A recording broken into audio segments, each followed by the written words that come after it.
जादुई चाबुक से एल्योशा की तलवार को एकदम रबड़ जैसा ढीला बना दिया। लेकिन तभी एल्योशा का घोड़ा भी अपना रूप बदलकर जादूगर स्वेटोजार बन गया। उसने एल्योशा पर एक खास जादू किया जिससे वो लगातार छींकने लगा। मौका पाते ही वारवरा ने एल्योशा को भी पत्थर का बना दिया, जिसके बाद सिपाहियों ने उसे भी बाकी पत्थर बने योद्धाओं के साथ समुद्र में फेंक दिया। जादूगरनी वारवरा तो अब स्वेतोजार को भी मारना चाहती थी, पर वो तुरंत समुद्र में छलांग लगाकर एक मछली का रूप लेकर वहाँ से भाग गया। इसके बाद साल 2017 में हम इवान नाम के एक लड़के को देखते हैं। वो एक ठग था जो तिलस्मी शक्तियाँ होने का दावा किया करता था। एक दिन अचानक से उसके पास एक बूढ़ी औरत आई जिसने इवान से कहा कि बहुत जल्दी वो दूसरी दुनिया में जाने वाला है, जहाँ उसके साथ बहुत अतरंगी चीजें होंगी। पर इवान ने उस बूढ़ी औरत की बातों पर ज्यादा ध्यान नहीं दिया। अगले दिन एक औरत ने इवान से मदद मांगते हुए कहा कि वो अपनी तिलस्मी शक्तियों की मदद से उसकी भतीजी को कोमा से बाहर ले आए। इवान एक ठग जरूर था, लेकिन वो किसी की जिंदगी के बारे में झूठ नहीं बोल सकता था, इसीलिए वो चुपचाप वहाँ से निकल गया। वहाँ से बाहर निकलते वक्त इवान को अपने बचपन का एक हादसा याद आ रहा था। बचपन में इवान एक अनाथ आश्रम में रहता था, जहाँ बाकी बच्चे उसके जादू पर विश्वास की वजह से उसका बहुत मजाक उड़ाते थे। एक रात उन्होंने इवान को कमरे में काफी देर के लिए बंद कर दिया। बहुत देर तक चिल्लाने के बाद भी जब कोई उसकी मदद करने नहीं आया, तो उसने उस दरवाजे को एक सुई की मदद से खोलना शुरू कर दिया। बाहर आने के बाद उसने सुई से उन सभी बच्चों के कंबल उनके बिस्तर के साथ सील दिए, और सुबह जब उनकी नींद खुली तो उनमें से कोई भी अपने बिस्तर से उठ नहीं पा रहा था, जिसके बाद सभी बच्चे उन पर हंसने लगे। इस हादसे के बाद से इवान ने उस सुई को एक नेकलेस की तरह पहन रखा था। थोड़ी देर बाद इवान को एक आदमी ने अपने बॉडीगार्ड्स के साथ रोक लिया, क्योंकि कुछ दिन पहले इवान उसकी पत्नी से मिलकर आया था और उसने ऐसे ही हवाबाजी में कह दिया कि तेरा पति तेरे ऊपर चीट कर रहा है। अपने आप को मुसीबत में देख इवान तुरंत ही वहाँ से भागने लगा, पर बॉडीगार्ड्स बिल्कुल उसके पीछे ही थे, जिनसे बचने के लिए वो एक वाटर स्लाइड में घुस गया। पर वो स्लाइड उसे किसी स्विमिंग पूल में ले जाने की बजाय बेलगोरी के जंगल में ले आई। इवान को कुछ समझ नहीं आ रहा था, और जब उसने उस पेड़ की तरफ देखा जिससे वो यहाँ आया था, तो वो अचानक से स्वेतोजार को वहाँ देखकर डर गया। इसके बाद स्वेतोजार ने उसका पीछा करना शुरू कर दिया। इस सब से परेशान होकर जब उसने स्वेतोजार को मारने के लिए एक लकड़ी उठाई, तो स्वेतोजार ने उसे एक बहुत बड़े पेड़ में बदल दिया, और साथ ही इवान के पिछवाड़े से एक पूंछ भी उगा दी। इसके बाद स्वेतोजार ने इवान को बताया कि वो मरमेत्स नाम के एक योद्धा का बेटा है, और कई साल पहले उसके माता पिता के कहने पर ही स्वेतोजार उसे दूसरी दुनिया में लेकर गया था।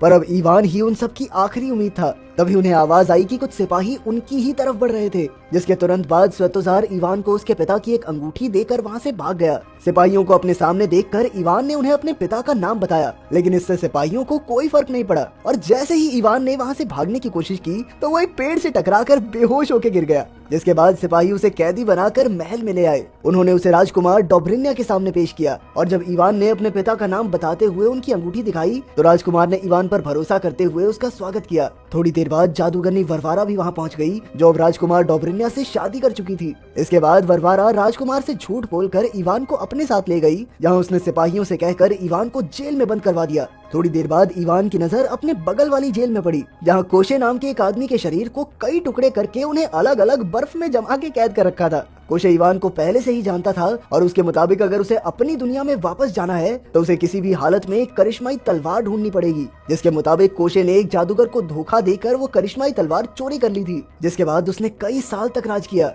साथ ही उसकी आत्मा एक खास पत्थर के अंदर कैद थी, और जब तक वो पत्थर सही सलामत है उसे कोई नहीं मार सकता। एक दिन कुछ योद्धाओं ने उसकी वो करिश्माई तलवार छीन कर कहीं छिपा दी। साथ ही उस पत्थर को भी तलवार से अलग कर दिया गया था। मौजूदा समय में वो पत्थर राजकुमार डोब्रिन्या के पास था, जिसने कोशे को जेल भेज दिया। तभी सैनिक कुछ और कैदियों को भी वहाँ लेकर आए, जिनमें कैदी बाबा यागा नाम की एक बूढ़ी जादूगरनी भी थी। जब एक सैनिक इवान के सामान को देखने में व्यस्त था, तभी बाबा यागा ने अपनी जेब से एक मेंढक निकाला, जिसने थोड़ी देर में ही विसिलिया नाम की एक लड़की का रूप ले लिया। उसने उस सैनिक की शराब में बेहोशी की गोली मिला दी। उसके बेहोश होते ही विसिलिया ने तुरंत ही बाबा यागा को आजाद करवाया, जिसके बाद वो दोनों मिलकर कोशे को आजाद करने में लग गए। ये सारा प्लान बाबा यागा ने कोशे को आजाद करने के लिए ही बनाया था। पर जैसे ही वो तीनों वहाँ से निकलने लगे, तो इवान ने कहा कि भाई मुझे भी ले जाओ प्लीज। थोड़ी देर बाद वो लोग मान भी गए, लेकिन निकलते वक्त इवान ने गलती से जेल का अलार्म बजा दिया, जिसके तुरंत बाद बहुत सारे सैनिक वहाँ पहुँच गए। पर जहाँ एक और विसिलिया और कोशे उनकी हड्डी बसली कर रहे थे, वहीं बाबा यागा तो अपने मुंह से एसिड फेंक कर सैनिकों को मार रही थी। और जब एक सैनिक इवान पर हमला करने के लिए दौड़ा, तो इवान ने अपने फोन में उसकी फोटो खींचकर कहा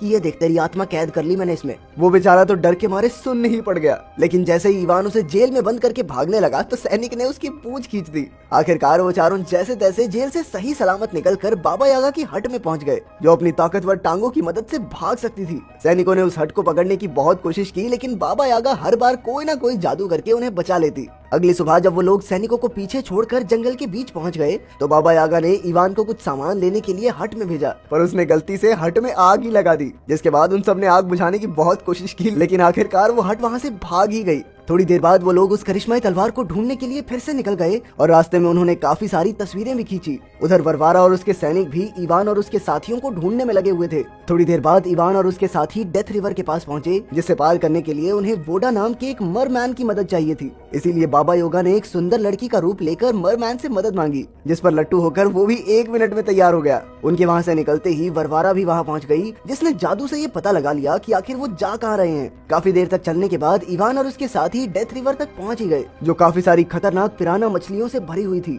वोडा ने नदी में कूदकर बात करने की कोशिश की, पर काफी समय से उसके यहाँ पर ना आने की वजह से नदी ने उसकी बात सुनना बंद कर दिया था। ये सब देखकर विसिलिया को बहुत गुस्सा आया, क्योंकि अब उन्हें कोई और रास्ता नहीं दिख रहा था और इसी वजह से कोशे और उसके बीच बहस भी शुरू हो गई। और इवान ने सही समय पर बीच में आकर दोनों को शांत कर दिया। विसिलिया का मूड ठीक करने के लिए इवान उसके पास एक खरगोश लेकर गया, पर जैसे ही विसिलिया ने खरगोश को पकड़ा तो उसकी नजर खरगोश की आंखों पर पड़ी, जो चमक रही थी। वो तुरंत ही खरगोश को फेंक कर उसे मारने के लिए आगे बढ़ी, तो वो खरगोश तुरंत ही वरवारा में बदल गया, जिससे बचने के लिए वो दोनों तुरंत ही अपने साथियों की तरफ भागे। वरवारा का पता चलते ही उन सभी ने कुएं में छलांग लगा दी और बाबा यागा ने छलांग लगाने से पहले उस कुएं का रास्ता भी बंद कर दिया। पर कुएं में कूदते ही बाबा यागा का असली रूप वोडा के सामने आ गया, जिसे देखकर उसे बहुत गुस्सा आया। चीटिंग करते हो तुम लोग, चीटिंग हुई है मेरे साथ। पर वो फिर भी जैसे तैसे उनकी मदद करने के लिए तैयार हो गया। इसके बाद वोडा ने पूरे कुएं का पानी अपने पेट में भर लिया, ताकि इवान और उसके साथी खुफिया रास्ते से निकल सके। उनके वहाँ से निकलते ही वरवारा भी वहाँ पहुँच गई, जिसके मुंह पर वोडा ने पानी फेंक दिया और इस बात से गुस्सा होकर उसने वोडा को पत्थर का बना दिया। लेकिन तभी उसके पेट से पानी की ऐसी बौछार हुई कि वरवारा बाहर आकर गिरी। उस रात खाना खाते वक्त इवान ने अपना खास नेकलेस विसिलिया को तोहफे में दे दिया।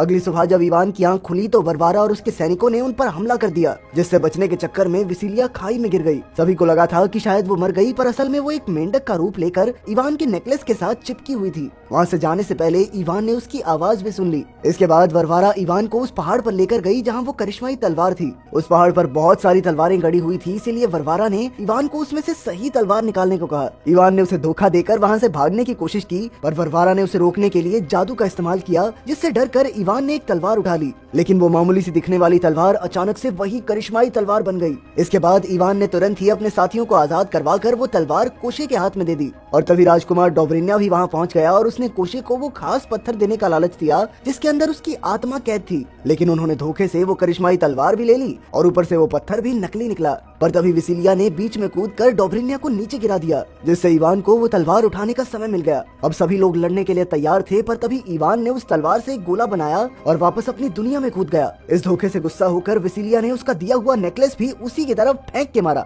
इवान ने अपनी दुनिया में खुश रहने की बहुत कोशिश की, लेकिन अपने दोस्तों की चिंता उसे सताई जा रही थी, इसीलिए उसने वापस उसी दुनिया में जाने का फैसला किया। पर इस बार जब वो वाटर स्लाइड में गया तो कुछ भी नहीं हुआ। पुलिस ने उसे पकड़कर जेल में डाल दिया, जहाँ स्वेतोजार पहले से ही बंद था, पर वो अपनी छड़ी के बिना जादू नहीं कर सकता था। इसीलिए इवान ने पुलिस वाले को बेवकूफ बनाकर स्वेतोजार की छड़ी उसे वापस दिला दी। इसके बाद स्वेतोजार ने उसे वापस भेजने के लिए एक गोला बनाया और जाने से पहले उसने इवान को एक खास मिट्टी भी दी, जो उसे जेल में कैद ड्रैगन्स को खिलानी थी। इवान तो निकल गया, पर पुलिस वालों ने स्वेतोजार को पकड़ लिया। महल में पहुंचकर जब इवान ने ड्रैगन्स को देखा तो उसका दिमाग खराब हो गया, क्योंकि वो तो अभी बहुत ज्यादा छोटे थे। उसने उन्हें वो पाउडर सा खिलाकर तगड़ा करने की कोशिश की, लेकिन कोई फायदा नहीं हुआ। तभी सैनिकों ने वहां आकर उसे पकड़ लिया और जाते जाते उसके हाथ से वो पाउडर नीचे गिर गया, जिसके बाद ड्रैगन्स आराम से उस पाउडर को खाने लगे। इसके बाद इवान को महल में ले जाया गया, जहां राजकुमार डोब्रिन्या सही समय का इंतजार कर रहा था। इवान इस बार अपने साथ बंदूक भी लेकर आया था और उसने उस पत्थर को तोड़ने की कोशिश की, पर वरवारा ने बीच में आकर उसे नीचे गिरा दिया और सही समय होते ही उसने जादू से डोब्रिन्या को अमर बना दिया।